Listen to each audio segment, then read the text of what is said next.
back here to Wake Up Call with Dan Tortora inside the Great Lakes Honda City studios. We are up and down the East Coast, the Midwest, the West Coast, and all around the globe with you on YouTube.com and Facebook.com, both /WakeUpCallDT and on WakeUpCallDT.podbean.com. Of course, in our coverage of the NFL as an accredited member of the National Football League of over a decade. Happy to bring you a bunch of different teams, coast to coast and north to south.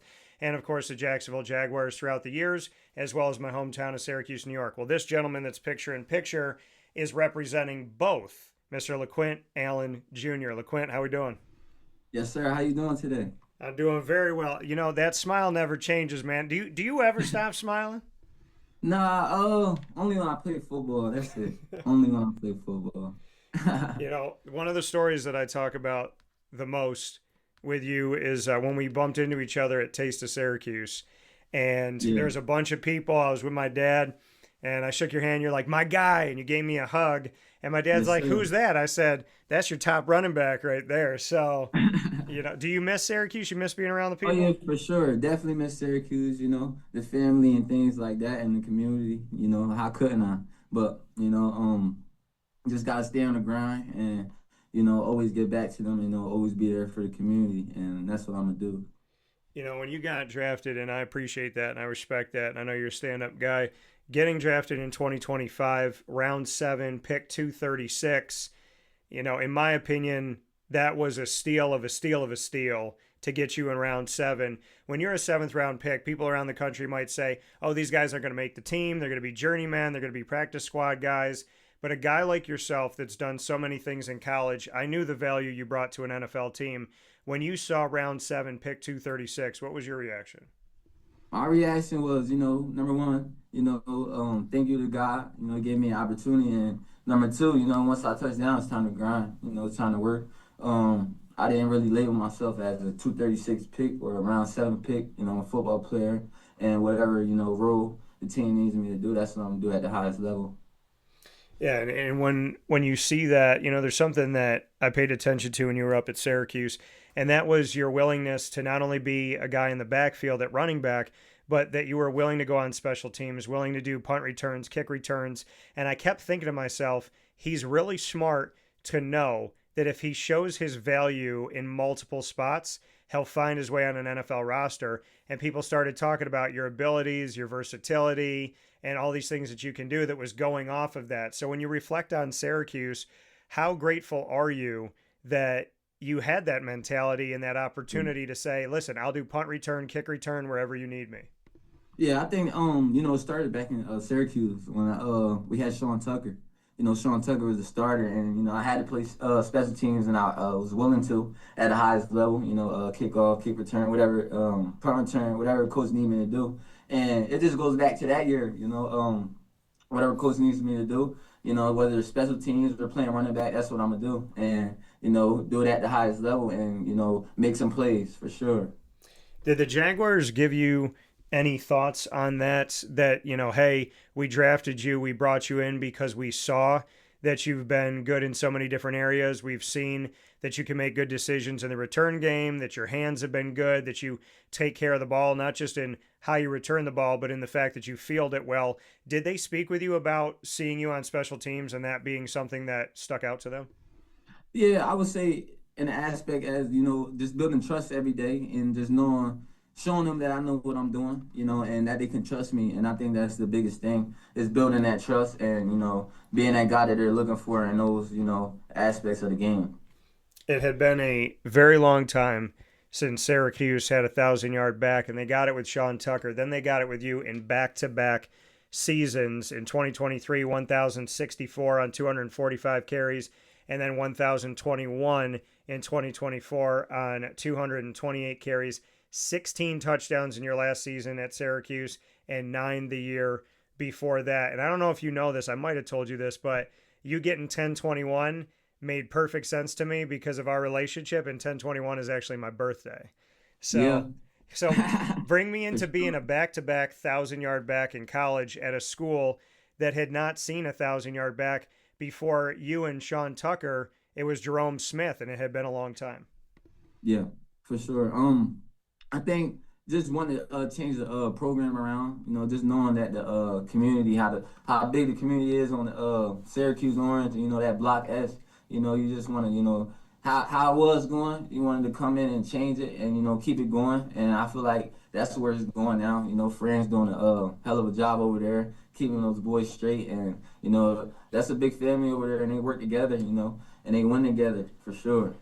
And you came in under Dino Babers, but you got to spend time under Fran Brown in his first season.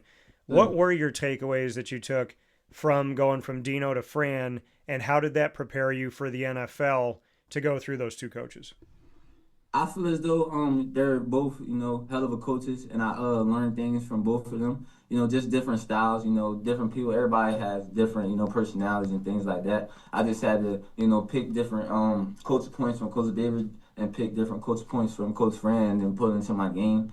And once I got out of Syracuse and to the Jags, I'm just putting it in line every day. And it's not that much different, when you're talking about, being detailed and relentless and tough and things like that. Because just playing a game of football, it takes all those things, and I brought those traits with me here. And being there in Jacksonville, Liam Cohen, what would you say about him as a head coach and what he brings to the locker room? I've seen some moments with him, some very entertaining, energy laden moments where he's been excited about this team. What has it been like to work under him? It's been amazing, just knowing that he brings the energy every day and knowing that he wants to what's best for us and try to put us, in the best spot possible, for the team to be successful. And, I love being, under him and playing for him. It's definitely, life changing. You're in a locker room with guys that I've gotten to talk with, Foye Oluwakin and Josh Hines Allen, Travis Etienne Jr., Trevor Lawrence. What's it like being in that Jacksonville locker room?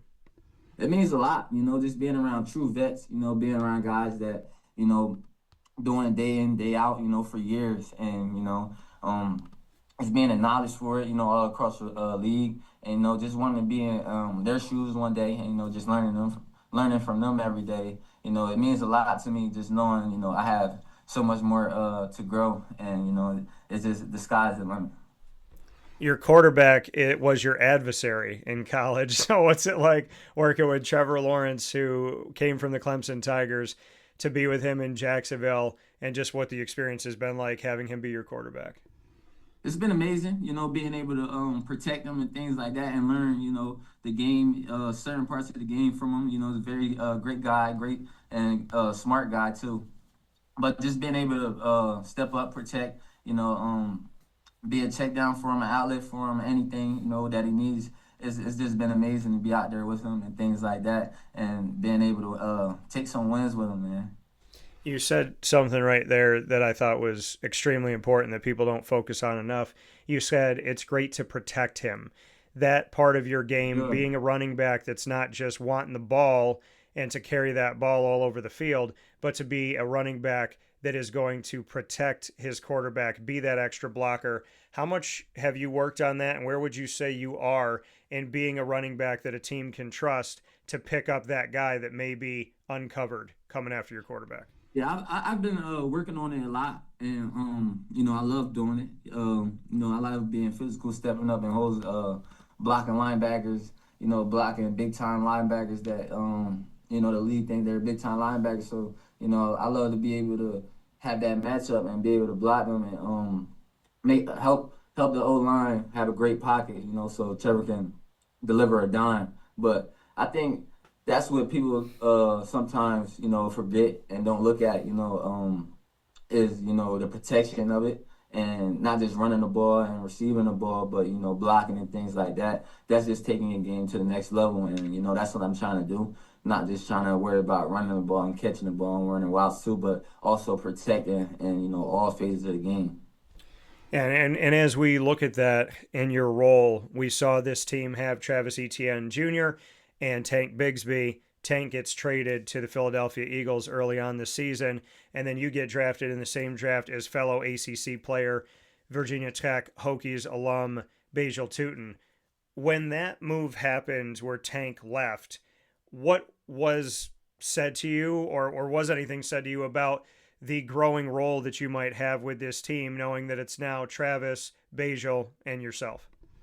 It's time to step up. It's time to step up and put everything that we've been working on and practice and in the meeting rooms and things like that into play on Sundays. And that's what I've been trying to do and get the guys around me better. And I think that's what it's about. It's an all ACC backfield in Jacksonville with Travis Etienne Jr., Clemson, Basil Tootin of Virginia Tech, and of course you of Syracuse. Is there any playful razzing back and forth? And as a kind of second part to that question, did you say anything to Travis Etienne after this past weekend? Oh yeah, for sure. The my block S, the Q's got that dub for sure. And I was talking stuff to him. But I didn't get the first question, I'm sorry. But I was too busy, on that second question and fired me up a little bit. I'm happy, those guys got that dub down there in Death Valley. Yeah, the first question is having an all ACC backfield and what it's like to work with Basil as well as Travis. Oh yeah, definitely. The two guys that work hard every day, great running backs, and great guys on and off the field. It means a lot to me, to learn things from both of them and just learn, in between in line, like in between like gaps, like cuts and things like that they do. I'm just trying to learn those things too, and just learn, different parts of their game and put it into my game. And when you look at your game, I know that you're versatile and we've talked about it, but what would you say has been the biggest evolution piece of your game since coming out of Syracuse into Jacksonville? What does LeQuint Allen Jr. football look like right now? I would say, God driven, tough, relentless, and won't back down from anything or any situation, any adversity, that it brings. And front line, soldier for my teammates, putting on a line for my teammates no matter what. And give it all I got at the end of the day and always be open to learn because I don't know everything, so I want to learn, whether that's from Trevor or Travis or even the O line, things like that, or even receivers or certain routes, certain catches, how they bring it in and lock it up, protect the ball. But I think there's always areas to get better. The first thing you said was God driven. Why is it so important for you to keep your faith first? Because without him, I'm nothing for sure, and I've been tested, throughout my life, and for sure I'm nothing without him. And I love that you say that, and you know that you and I definitely parallel in that world. So, in this path that God has given you from Syracuse to Jacksonville and to Syracuse before that, what have you been most grateful for going through the adversity, going through the tough Yeah. times, having those moments where people would be complaining? How do you see adversity in your journey to where you are today as an advantage? And how did adversity almost become a blessing from God? I think, adversity, I'm nothing without adversity too, because I think, without pain, there's no gain. It's a song called No Pain, No Gain. I think, that's true. And, just adversity just been hitting me my whole life. So I just, I love attacking it and, you get better from it. You never want to run away from it because, what you're scared of, if you want to get better, you got to attack the adversity. And I think adversity definitely helps shape, who you want to be and where you want to be. And I thank God for allowing me to see that vision. But, that adversity hit and, sometimes you don't know the in-between of where you're trying to go. And that's where, you just got to step up and, you just got to be strong and, still have that faith. There's people, places, and things that will stand in the way of good, hardworking people. How have you navigated past those moments of things you can't control? Just like you said, just if I can't control it, I got to control what I can control. And I think that's the biggest thing. And, God's going to help me. God's going to control what I can't. I got to control what I can. And, I just got to put it in play. And I just got to, have a tunnel vision and, be straightforward with things. You can't, basically look yourself in the mirror every day.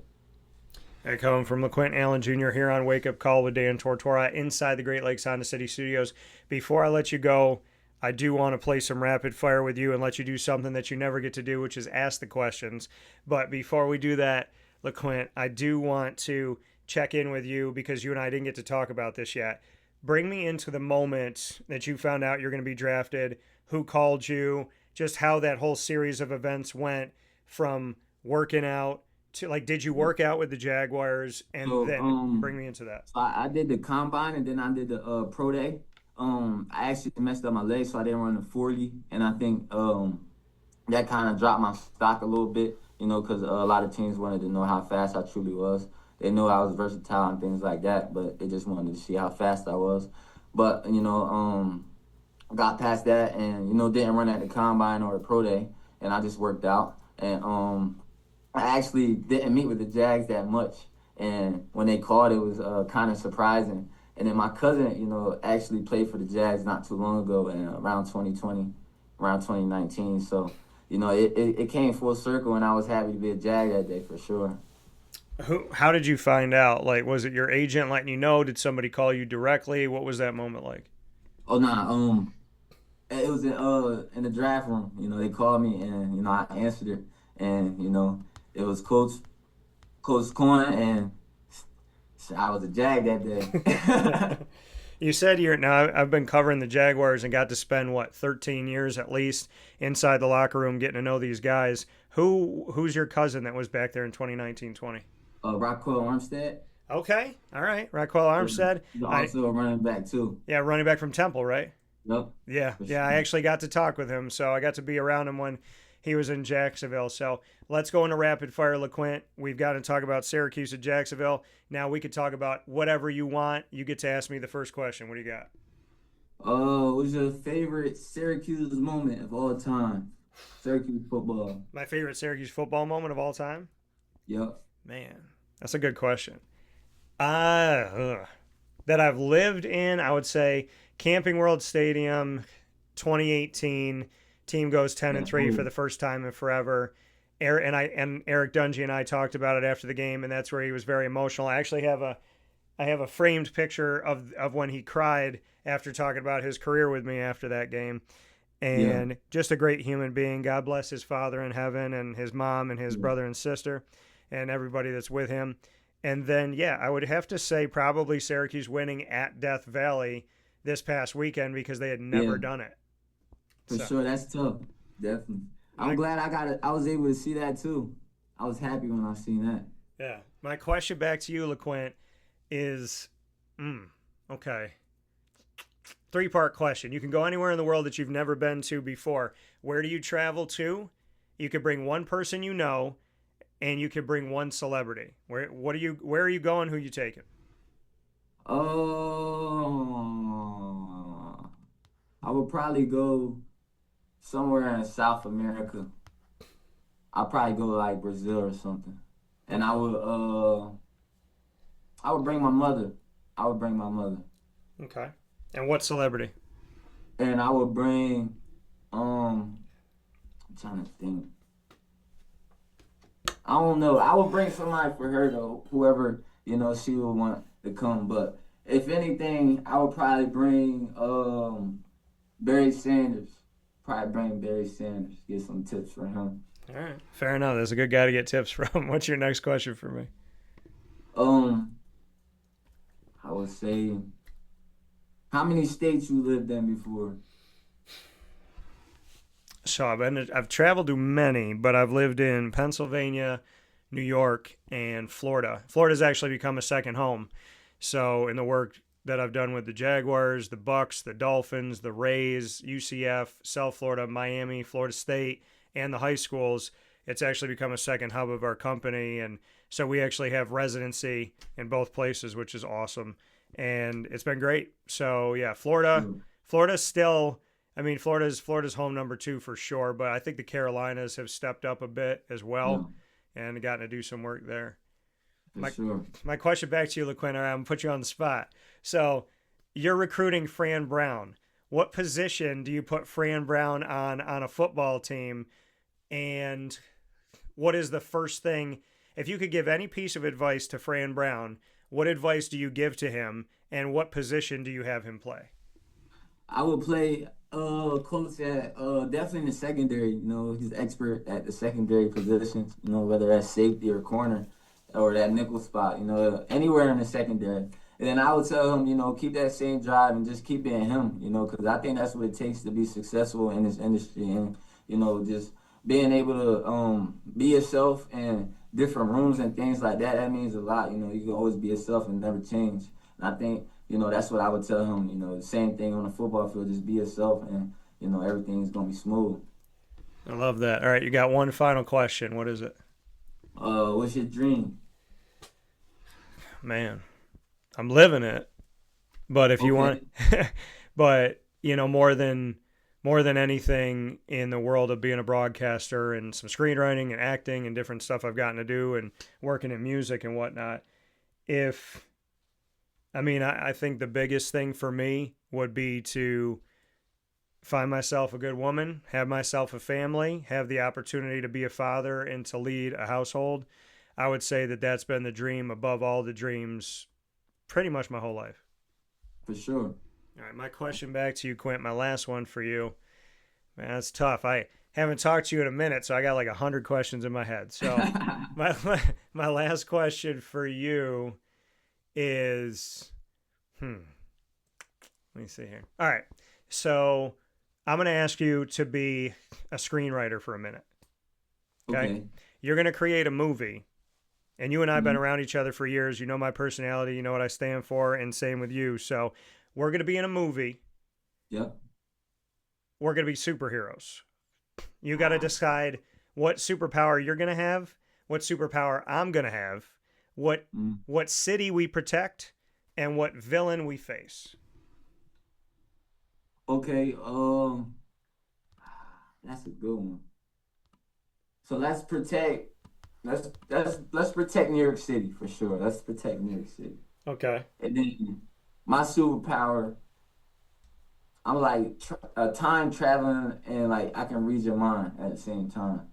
So like I can basically prevent things before they happen, and I Okay. already did it before it happened. All And right. I was your superpower would be, you like probably like the Hulk, like you'll be real strong and things like that, and ripped up and jacked and things like that.